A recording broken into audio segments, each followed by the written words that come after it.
Recuerde que la familia es el segundo freno que Dios pone en su soberanía.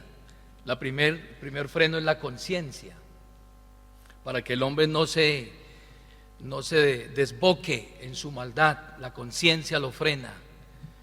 El segundo freno es la familia. Dios ha puesto papá y mamá para que la depravación humana no se desboque. Y papá y mamá son la autoridad y son los responsables ante Dios por ellos. Pues esa es la herencia que Dios nos ha entregado, y usted decide sabiamente qué hacer con la herencia: si la multiplica, si la cuida, si la protege o la despilfarra. Cualquiera de esas puede ser, pero nosotros hemos buscado conservar nuestra herencia. El tercer freno es la iglesia. La iglesia es columna y baluarte de la verdad, para que el hombre ande en el temor de Dios. Y el cuarto freno es las autoridades. Aunque a veces ni autoridades o a veces ni familia cumplen su rol, pero Dios en su soberanía y su sabiduría ha puesto esos frenos para que el hombre no se desboque. Y en esa tarea estamos, hermanos, en esta mañana. Les invito a estar en pie, por favor. Vamos a orar y vamos a pedir que Él nos guíe en esta preciosa mañana, para que podamos compartir la palabra y ser edificados en esta hora. Oremos. Padre, estamos aquí delante de tu presencia, reconociendo que tú eres el dador de todas las cosas. Hay una promesa gloriosa, y es que en tu simiente, es decir, en Cristo, le dijiste tú a Abraham que tú bendecirías a todas las familias de la tierra. Y nosotros estamos bajo esa promesa. Nuestros jóvenes, nuestros niños que han nacido en un hogar cristiano, un hogar en donde la palabra de Dios toma relevancia, ellos ya tienen cerca de ellos un don de gracia. Son aventajados frente a muchos que desconocen la palabra, desconocen la luz del evangelio, pero ellos han recibido por medio de los padres la gracia divina, la misericordia y la bondad, y que ellos también en su corazón puedan estar agradecidos. Danos la sabiduría, Señor, en esta mañana, para nosotros dispensar, para nosotros instruir y enseñar conforme a lo que tú has dejado en tu palabra escrito. Que podamos ser sabios y entendidos en cuanto a cuál sea la voluntad tuya, Padre Celestial. Lo pedimos en el nombre de Jesucristo. Amén. Y hoy vamos a referirnos a las mujeres, a las mamás, a las esposas. Que Dios nos fortalezca como familia, como pareja, como hogar. El libro de Proverbios es un libro de contrastes: el justo, el impío, el rico, el pobre, y es un libro de antagonismos, en donde se presentan las dos caras de la moneda. Y aquí nos vamos a referir, con la ayuda de Dios en esta mañana, y a dar algunos consejos prácticos respecto a nuestras mujeres, nuestras hijas, nuestras esposas. Aquí hay mucha claridad respecto a ese antagonismo que precisamente la Biblia enseña. El verso 1 dice: la mujer sabia, ¿qué hace? Edifica su casa, mas la necia con sus manos la derriba. Hagámonos una pregunta en esta mañana: ¿qué tipo de mujer honra nuestra sociedad hoy? ¿Qué tipo de mujer honra nuestra sociedad hoy? Los medios, la farándula, los noticieros, las revistas. ¿Qué tipo de mujer honra nuestra sociedad hoy? ¿Cuál es el perfil de esa mujer que la sociedad hoy aplaude, alaba, reconoce, pone en primera plana? ¿Qué tipo de mujer es? Moralmente, socialmente, espiritualmente, ¿cuál es la mujer que hoy alaba a la sociedad? Se lo dejo para que usted vaya pensando, y créame que está muy lejos de lo que la Biblia enseña. Ahora, si nuestra sociedad y nuestra cultura hoy pudiera diseñar a una mujer, ¿cómo sería esa mujer?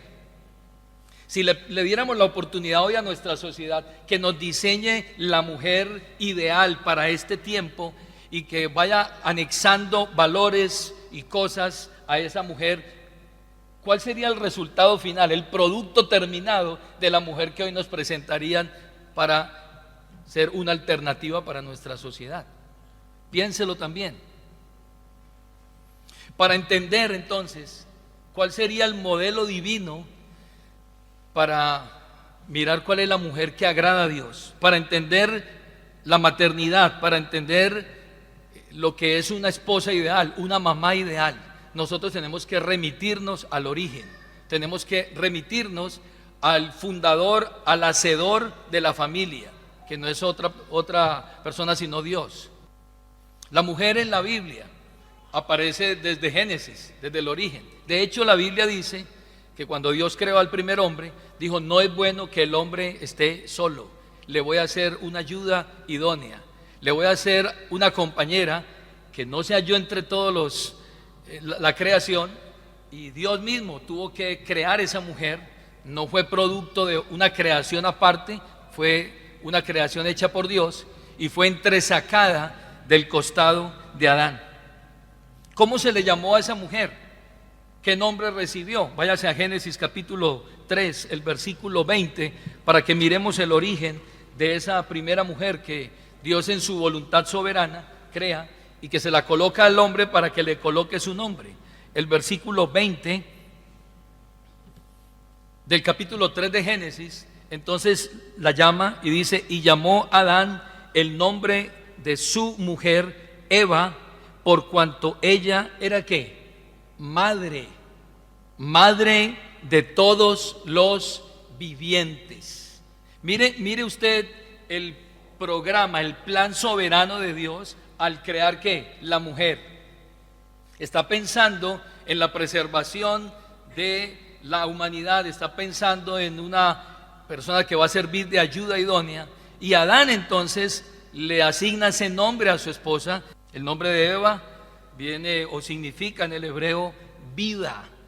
Y según Génesis 3, Adán le dio ese nombre porque era el lugar donde se iba a albergar la vida. Contrario a lo que hoy la sociedad vende. No es muy halagador hoy pensar en que una mujer va a tener sus hijos y se va a dedicar a sus hijos y va a criar sus hijos.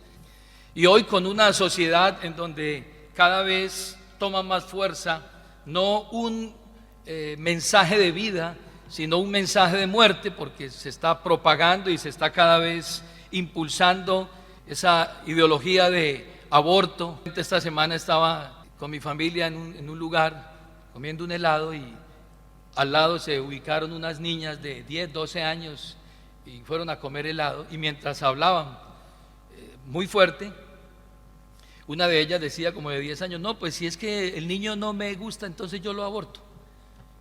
Y uno escuchar la palabra aborto, que no es otra cosa que asesinato, en los labios de una niña de 10 años, 12 años, en medio de un corrillo de niños que irrumpieron en risa. Entonces uno dice: ¿para dónde va la sociedad? Es una sociedad en donde ya es común ese lenguaje de muerte, de aborto. Si no te gusta, bótalo. Pablo hace mención todo ese pensamiento que Dios tiene con la familia, con la maternidad, fue afectada. Eso es en razón a que la mujer y ese vínculo con la vida fue pervertido por el pecado, fue permeado por el pecado. Cuando uno mira la escritura en el capítulo 3 del libro de Génesis, entonces dice la escritura en el verso 16: a la mujer Dios le dijo, por causa del pecado: multiplicaré en gran manera los dolores en tu preñez, con dolor darás a luz a tus hijos, con dolor darás a luz. Y esa experiencia tan hermosa como es la maternidad, finalmente fue permeada por el pecado, y ahora ya no es una experiencia inicialmente muy grata, muy agradable, sino que trae dolor, trae de pronto momentos difíciles de angustia. Y por causa del pecado entonces viene el dolor en la preñez y viene el dolor en el momento del parto. Eso es una consecuencia, obviamente, del pecado. Y Pablo hace mención de eso, de cómo el pecado llegó hasta incluso a la maternidad. Y este texto es importante que lo tengamos en cuenta. Cuando Pablo escribe, dice: pero Adán no fue engañado, hablando a Timoteo, dice, sino que la mujer siendo engañada incurrió en transgresión, se salvará, es decir, será preservada o será librada, engendrando hijos si permaneciere en fe, amor y santificación con modestia. Pablo está trayendo a colación entonces ese primer pecado que se dio allí en el huerto, ese primer pecado que se dio en esa familia, ese primer pecado que se cometió allí a través de la mujer y el hombre, y cómo vino la hecatombe a toda la sociedad. En esa primera familia se dio el primer homicidio. Caín mata a su hermano Abel. Y de ahí en adelante es toda una situación crítica, una descomposición social. Vemos sodomismo en el libro de Génesis, capítulo 19. Vemos incesto, vemos una cantidad de situaciones en donde se está atacando el círculo o la columna vertebral de la sociedad, que es la familia. Entonces Pablo enseña que la mujer, por causa del pecado, y luego el hombre, hicieron que el pecado pasara a todos los hombres. Y Pablo ahora va a dar una solución para que la mujer ahora se convierta en un instrumento de redención, se convierta en un vaso útil para que otros puedan conocer a Dios. En el verso 15 dice, pero se salvará o será preservada, engendrando hijos si permaneciere en fe, amor y santificación con modestia. La mujer no engendra hijos, la mujer concibe hijos, pero el versículo nos está diciendo que esa mujer se salvará engendrando hijos si permaneciere en fe, amor y santificación. ¿Qué quiere decir esto? Que la mujer va a engendrar hijos espirituales, esos hijos naturales, esos hijos que ella ha concebido.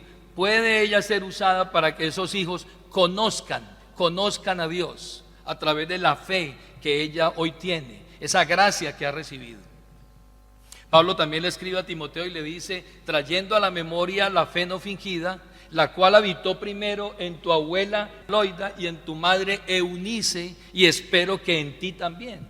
Estamos viendo aquí la consecución de un legado de fe en los hijos de los hijos de los hijos y en las generaciones futuras. Dios entonces ha dado a las madres, y debido a que las madres tienen un vínculo especial e íntimo con sus hijos, porque yo pregunto en esta mañana, ¿quién pasa más tiempo con los hijos, el papá o la mamá? ¿A quién le tienen más confianza? ¿A quién se acercan cuando tienen un dolor? Yo recuerdo que uno sentía dolor y quedaba al lado de la mamá, y solo con sobarle a uno, y así le echaban alcohol o cualquier cosa, lo sobaban y uno automáticamente, milagrosamente uno quedaba ya bien, ya estoy bien. Entonces Dios a la mujer le ha dado esa capacidad, y ahora ella se convierte en una persona que engendra hijos espirituales en la fe. ¿Para qué? Para que pueda rearcir, para que pueda restaurar y pueda criar hijos en la fe. Vámonos al libro de Proverbios capítulo 1, el versículo 8, y vamos a ver esa mujer como aparece en las escrituras como parte del engranaje que Dios va a utilizar para instruir, para enseñar, para corregir, para redarguir. En el capítulo 1, en el versículo 8 de Proverbios, entonces dice la escritura, oye hijo mío, la instrucción de tu padre, y no abandones la enseñanza de tu madre. La Biblia no deja a un lado la responsabilidad del varón, pero coloca la responsabilidad de la mujer a la par con la responsabilidad de ese varón, y el hombre es el que instruye según este texto, pero luego dice, no abandones la enseñanza de tu madre. ¿Recuerda usted las enseñanzas de su mamá? Claro, eso quedan como sellos en nuestro corazón y en nuestra mente. Proverbios 6:20, luego dice, hijo mío, guarda el mandamiento de tu padre y no abandones la enseñanza de ¿quién? De tu madre. Es decir, la Biblia es categórica. La mamá es la que está también ahí instruyendo juntamente con su esposo. Proverbios capítulo 10, el versículo 1. Los proverbios de Salomón: el hijo sabio alegra al padre, pero el hijo necio es tristeza de su madre. Ahí están los dos trabajando juntos. Proverbios 29, 15. La vara y la reprensión dan sabiduría, la autoridad, la disciplina, pero el niño consentido avergüenza ¿a quién? A su madre. El hijo consentido es vergüenza de su madre. Ahí está la figura maternal. Proverbios capítulo 23, el verso 25. Alégrese tu padre y tu madre, y regocíjese la que te dio a luz. Vuelve y aparece la mamá en ese plano de enseñanza, de instrucción. Y finalmente Proverbios 23, 22. Escucha a tu padre que te engendró, y no menosprecies a tu madre cuando envejezca. ¿Por qué? Porque la mamá ha sido puesta por Dios, la mujer ha sido puesta por Dios para instruir, para enseñar, para colocar en la mente de esos hijos, de esos que Dios ha puesto más cercano, que son de confianza, y evaluando qué pasaría si cada mamá cumpliera su labor de enseñar e instruir, y cada padre hiciera la labor de instruir también en su casa. ¿Cuál sería el impacto final en nuestra sociedad? Pues si antes de salir a ser ciudadanos comunes en el medio, pudieran recibir la instrucción, la enseñanza, y salieran ya con el sello de instrucción y de enseñanza en principios, en la palabra de Dios y en el temor de Dios, ¿qué pasaría con nuestra sociedad? El libro de Proverbios entonces está mostrando ese rol que deben jugar los dos, pero especialmente esa mujer que tiene a sus hijos más cerca, y que ella se ha convertido en esa columna de confianza en sus hijos. El capítulo 31 de este mismo libro, entonces ahora la Biblia nos va a ampliar un poco más ese perfil de esa mujer que va a servir ¿de qué? De maestra de sus hijos, de soporte en su familia, de ayuda idónea en su casa. Y este capítulo quiero mostrar algunas particularidades. No podemos ignorar que los proverbios hablan en un lenguaje poético. Esta es una poesía. Y una de las primeras particularidades es que este capítulo 31 tiene una forma de un poema acróstico. ¿Qué significa eso? Que está compuesto por las 22 letras del alfabeto hebreo, y cada línea comienza con la letra del alfabeto hebreo para completar un poema acróstico que va a mostrar cuál debe ser el perfil de una mujer según el deseo o la voluntad de Dios. Este capítulo no nos muestra una mujer en sí, una mujer con nombre propio. No es una mujer en particular, pero esto que vamos a tratar brevemente en esta mañana es la mujer o el prototipo que toda mujer debe desear, y el prototipo que todo hombre debe buscar para formar un hogar, para formar una familia, si quiere tener el respaldo y la bendición de Dios. Miremos en el versículo 1 del capítulo 31 de Proverbios. Aquí encontramos entonces, dice: palabras del rey Lemuel, la profecía con que le enseñó su madre. Y hace una pregunta: ¿qué hijo mío? ¿Y qué hijo de mi vientre? ¿Y qué hijo de mis deseos? Note usted que aquí es el consejo de una mamá. ¿A quién? A un rey. Un rey que gobierna, un rey que lidera, un rey que va a dirigir el timón de una nación. Y entonces esa mamá va a sentarse con su hijo y le va a mostrar a su hijo que va a tener una gran responsabilidad de liderazgo, qué es lo que él debe hacer y qué es lo que él no debe hacer. Dos cosas que le va a mostrar su madre, quien le va a instruir a su hijo, quien le va a enseñar a su hijo. No dice su padre, dice su madre. por la cercanía que tiene. Y dice en el versículo 3, no des a las mujeres tu fuerza, ni tus caminos a lo que destruye a los reyes.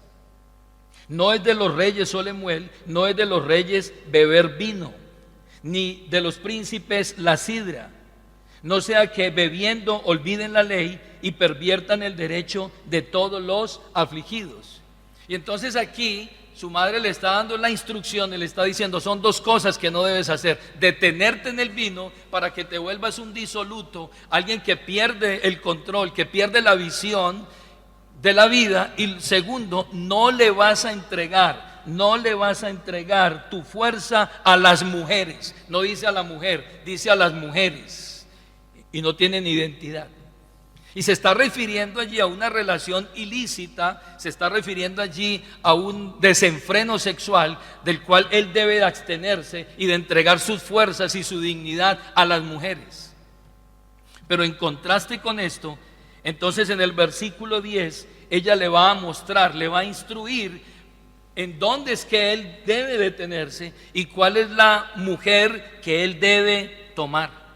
El perfil y el carácter excelente de esa mujer que va a ser su coequipera, que va a hacer que él pueda gobernar con sabiduría, él pueda gobernar con entendimiento, él pueda estar centrado para llevar las riendas de una nación.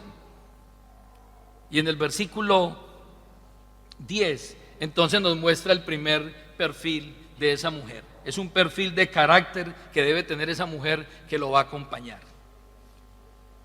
Versículo 10, mujer virtuosa o mujer excelente, ¿quién la hallará?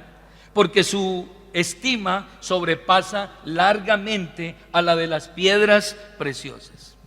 Note usted que no es una mujer común, o sea, no es una mujer que se encuentra sin ningún esfuerzo, no es una mujer fácil, no es una mujer que pulula en la calle. No es una mujer fácil de encontrar. Se hace una pregunta aquí en el versículo 10. Mujer virtuosa, ¿quién la hallará?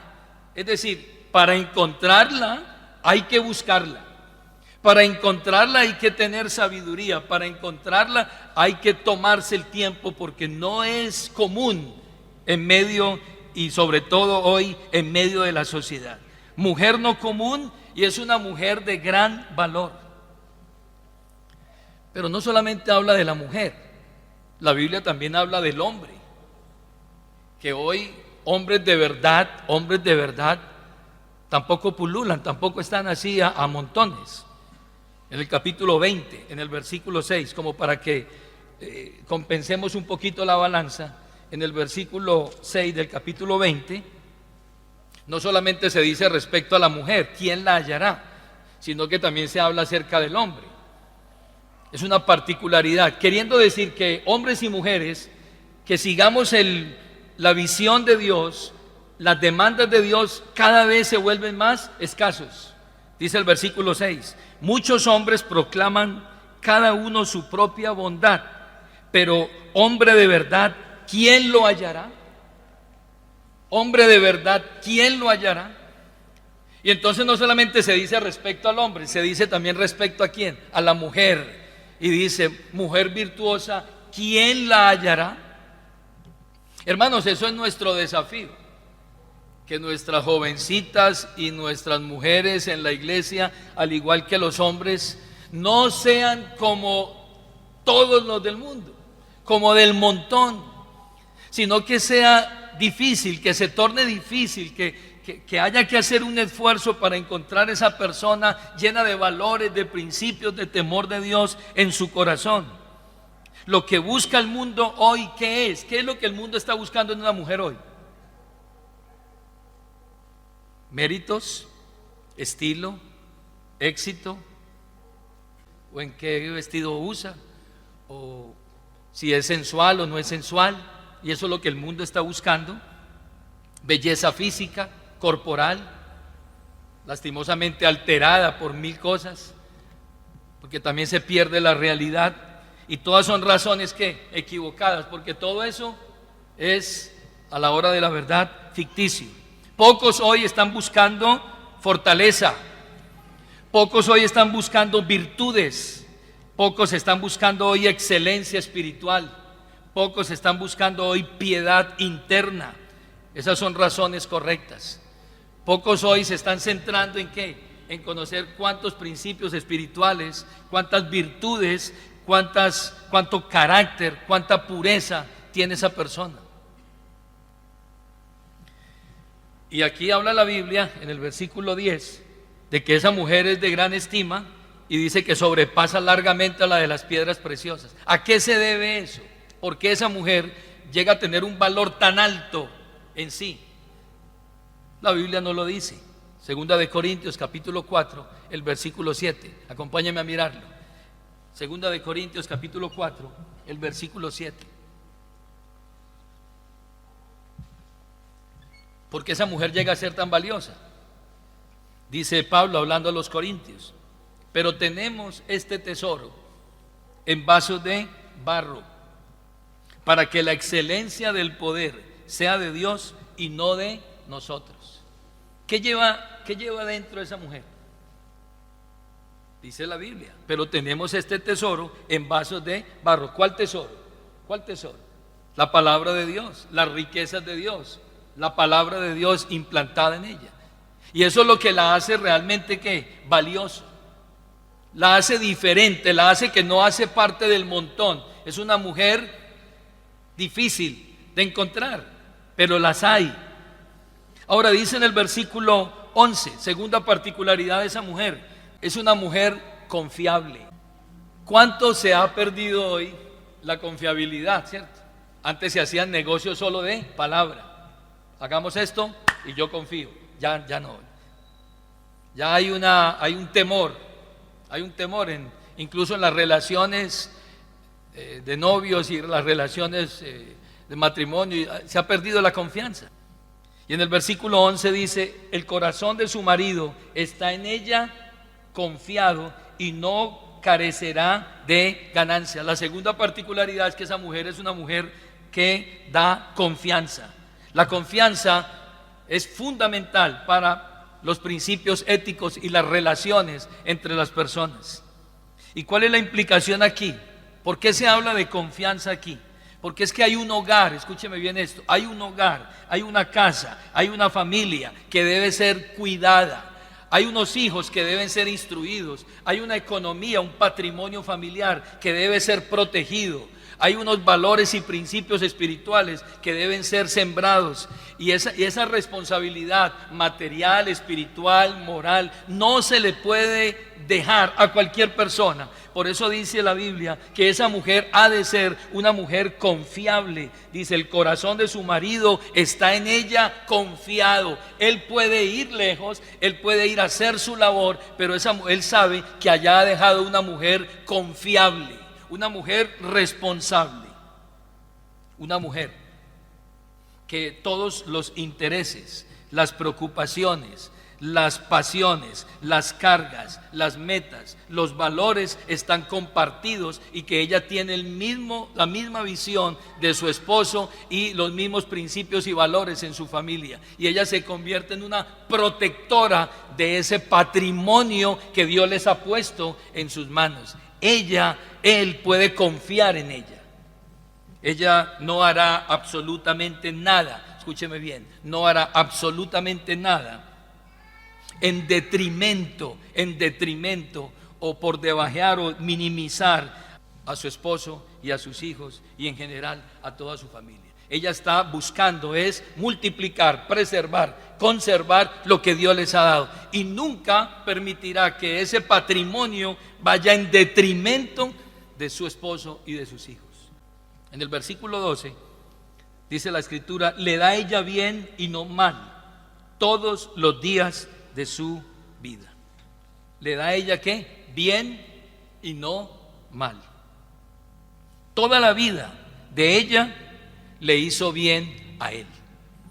¿Qué tal ese pensamiento para que cuando después de que pase la vida y podamos recordar a esa mujer, que se diga de ella: toda la vida de ella le hizo bien a él y a su familia?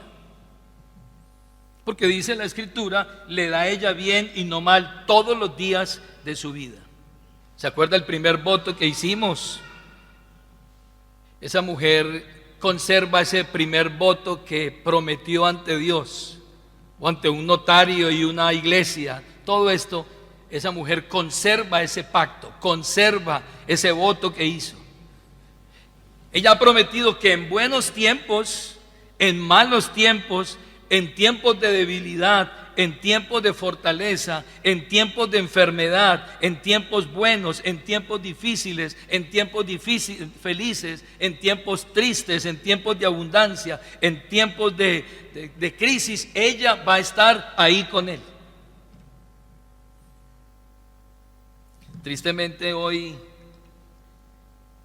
y es real, se nota uno que cuando llega la crisis, cuando llega el momento difícil, entonces bueno, yo me voy y usted váyase para su casa y aquí no pasó nada. Y muchas veces esas personas se unieron por intereses diferentes, se unieron por anhelos diferentes, por intereses diferentes, y prometieron solamente estar en momentos de abundancia, en momentos donde todo va bien, pero cuando llega la menor crisis, cada uno se va para su casita, porque a mí no me habían dicho eso. Ese versículo que acabamos de leer, el versículo 12, tiene relación con el versículo 23. Léalo por favor. Dice: su marido es conocido en las puertas cuando se sienta con los ancianos de la tierra. Es decir, esa mujer sirve como soporte a ese hombre, hasta el punto que ese hombre es conocido por lo que ella está haciendo en pro de él y de su familia. En el versículo 13, ahora va a mostrar a esa mujer, una mujer que es emprendedora, una mujer que no utiliza la religión como pretexto para su inactividad, que está evitando deberes, deberes que tiene en su familia, no los evita, no está sacándole el cuerpo a los compromisos y los deberes familiares, y no tiene en su corazón un espacio para la inactividad y el ocio. Mire lo que dice el versículo 13: busca lana y lino y con voluntad trabaja con sus manos. Es como nave de mercader, trae su pan de lejos, se levanta aún en la noche y con esa bondad nos sirve. Y dice, y da comida a su familia y ración aún a ¿quién? A sus criadas. No es una mujer que está con pereza, con inactividad, no es una mujer que es diligente. Y observa ese versículo, dice que no hay queja, no hay queja, hay gozo en la tarea, hay gozo en la tarea más insignificante en su hogar, porque ella está motivada por algo, por el amor. Ella es también compasiva y no solamente alimenta y provee para su casa y protege el patrimonio, sino que también tiene un corazón que compasivo aún con los de afuera, con los que no tienen. Y mujeres que son desprendidas, ¿verdad? Que sirven y todos comen, y si ella no come, no importa, pero todos comieron. Pero lo importante es que todos estén bien. Ella es compasiva y ayuda al menesteroso. Dice el verso 20: alarga su mano al pobre y extiende sus manos al menesteroso. Es capaz de darle incluso al que no tiene.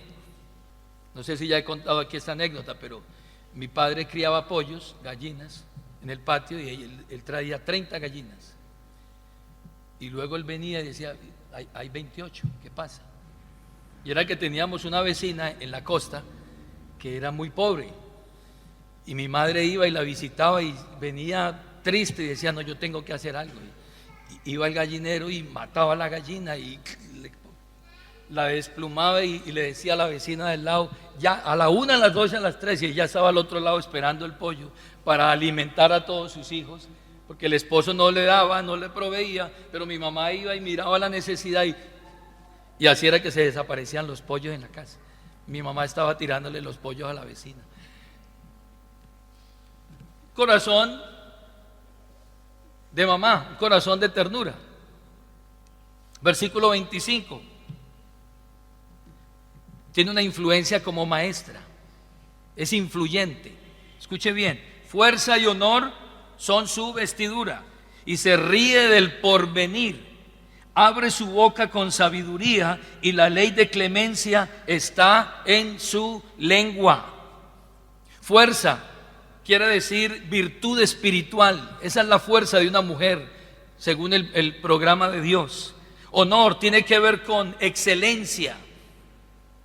Es la mujer que se ha ganado, escuche bien, se ha ganado el respeto, el derecho a ser oída. Ella se ha ganado el derecho a ser creída, a que le crean sus hijos, porque fuerza y honor hay en su vestidura. Esa mujer se puede sentar con su hija, adolescente o joven, y darle un consejo. Su hijo la atiende, su hijo la escucha, y ella se ha ganado ese derecho. Estará bien en el futuro con sus hijos. ¿Por qué? Porque ha sido criada, y la persona que ha criado a sus hijos adecuadamente, con disciplina y amonestación del Señor.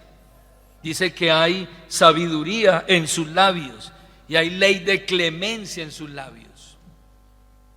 Ella ha hecho un impacto espiritual, escuche bien, ella ha hecho un impacto espiritual en sus hijos. Ella guía a su familia diariamente con sabiduría. Hay palabras de sabiduría. Y la actitud en la que ella enseña, todo lo que enseña, es una actitud de misericordia, es una actitud clemente. Palabras de gracia, palabras amables, palabras tiernas, palabras que agradan, palabras compasivas. Está ministrando continuamente ¿a quién? A sus hijos. Hay una palabra de sabiduría en sus labios siempre. Hacer reminiscencia de lo que hoy tenemos nosotros como principios que quizás no nos dejaron desbocar en la juventud hacia los vicios y cosas. Quienes crecimos en situaciones complicadas, por ejemplo, en medios difíciles, siempre recordando las palabras ¿de quién? De mamá. Yo hasta hoy, después de muchos años, tengo palabras de mi madre en mi mente, que siempre estaba repitiendo. Y era común despertar en la madrugada y mirar al lado y ver a mi mamá ahí sentada en la cama o arrodillada, con una mano puesta en mi cuerpo, orando por mí. Siempre que protegiendo el patrimonio, la herencia que Dios ha dado. Así de que se ha ganado el derecho de aconsejar, y esas palabras son como aguijones, como clavos hincados en la mente y en el corazón de sus hijos, y siempre la están recordando. Es común de escuchar a gente decir, como decía mi mamá, como decía mi abuela. Son palabras que quedan en nuestras mentes y nuestro corazón. Pero ¿dónde comienza todo eso, hermanas? Ya para terminar, ¿dónde comienza toda esa sabiduría, toda esa capacidad que a mí me asombra? Porque mi mamá no estudió, mi mamá hizo segundo de primaria, pero sabía de negocios, siempre tenía una palabra de sabiduría.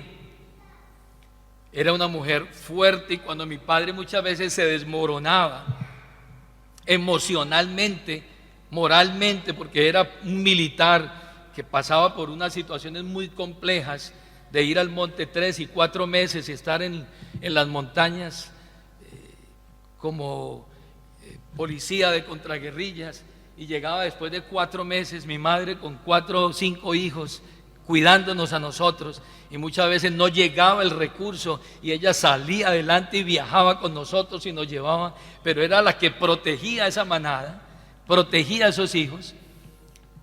Y me impacta ver cómo, aunque no estudió, pero era una mujer sabia que tenía un consejo adecuado. Aunque no hizo de pronto una carrera en contaduría o finanzas o administración, pero era la mejor administradora, y siempre había y sobraba en mi casa. Todo lo estaba proyectando y decía, aquí podemos estar mejor. Y por eso dice el texto que ella ve la oportunidad y ella negocia y ella piensa y compra la heredad y pone la viña y va siempre que incrementando el patrimonio. ¿De dónde viene todo eso? Mire el versículo 30. Este es el fundamento, la base de todo ese conocimiento. Verso 29. Muchas mujeres hicieron el bien, mas tú sobrepasas a todas. Versículo 30. Engañosa es la gracia y vana la hermosura. La mujer que teme a Jehová, esta será alabada. ¿Por qué? Porque hoy, lastimosamente, la mujer está un poco más enfocada en ¿qué? En la apariencia, en la figura, y eso no está mal, pero han descuidado lo otro. Y dice la Biblia: engañosa es la gracia y vana la hermosura. La mujer que teme a Jehová, esa será alabada. Dale del fruto de sus manos y alábela en las puertas sus hechos. Finalmente, a esa mujer será que alabada, será reconocida. Sus hijos se levantarán y la llamarán que bienaventurada. Una conclusión final, hermanos. Hay mujeres creyentes que hoy tienen la oportunidad de honrar a Dios y de hacer una siembra en sus familias. Hoy usted, Dios la ha puesto en ese hogar, la ha puesto con el esposo que tiene, con los hijos que tiene, en el hogar que tiene, en la familia que tiene, con un propósito. El propósito es que usted tenga la oportunidad de honrar a Dios, escúcheme bien, honrar a Dios a través de su actitud, de su labor, de su gestión con sus hijos. Sus hijos obedecerán a Dios y honrarán a Dios obedeciendo a sus padres. Y usted honrará a Dios trabajando en pro y en beneficio de ese círculo que Dios le ha puesto. Les invito a estar en pie, por favor. Tengan la bondad. Vamos a orar, hermanos, por que Dios permita que sea preservado estos valores y que ante todo, como dice la Escritura, la mujer que teme a Jehová, esa será alabada. Que usted piense como mujer en esta mañana: tengo una oportunidad de glorificar a Dios instruyendo a mis hijos.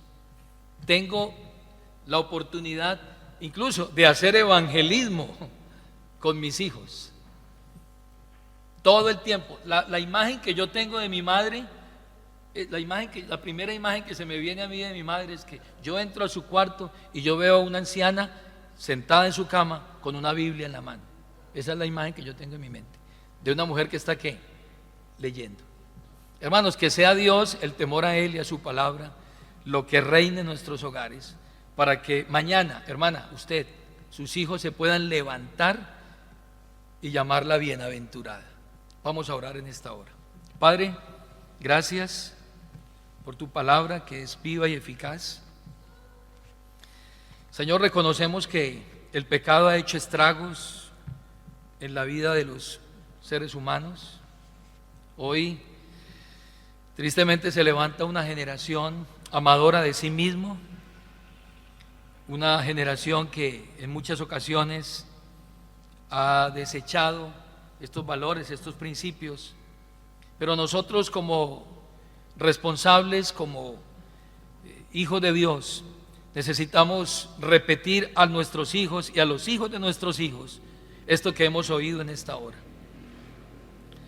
Te pedimos, Padre Celestial, que nuestras mujeres, las mujeres que hay aquí en la iglesia, las esposas, cada mujer, Señor, que tú has puesto como ayuda idónea, como administradoras en cada familia, puedan ante todo colocarse en tus manos, habiendo tenido una experiencia de salvación, y que puedan ser llenas y enriquecidas con la sabiduría que tú das a través del temor a ti, Padre Celestial. Que puedan ministrar, que puedan administrar con confianza, con valores, el patrimonio que tú has puesto en ese hogar. Hoy muchos hogares se desestabilizan porque hay despilfarro, porque hay mal manejo de los valores y de las finanzas de una casa. y por eso vienen los conflictos y vienen los problemas y las dificultades. Pero que podamos, Señor, colocar allí en primer lugar tu palabra, Señor, que sea la que gobierne. Señor, que haya armonía en instrucción y enseñanza en el hogar, primeramente por los hombres llenos del conocimiento, llenos del temor y del liderazgo que tú les has dado, y que sean acompañados por mujeres virtuosas, excelentes, mujeres valientes, mujeres que están también con el temor de Dios en sus corazones. Y esto traerá como resultado una generación que tema a Dios, una generación que mantenga firme, sin fluctuar, los principios y los valores que esta sociedad necesita. Que podamos seguir siendo, Señor, luz en medio de las tinieblas y sal en medio de una sociedad que cada vez va en detrimento, cada vez se está corrompiendo más, pero que haya una sal que conserve y preserve estos valores. Lo pedimos en esta preciosa mañana, en el nombre de Jesucristo. Amén.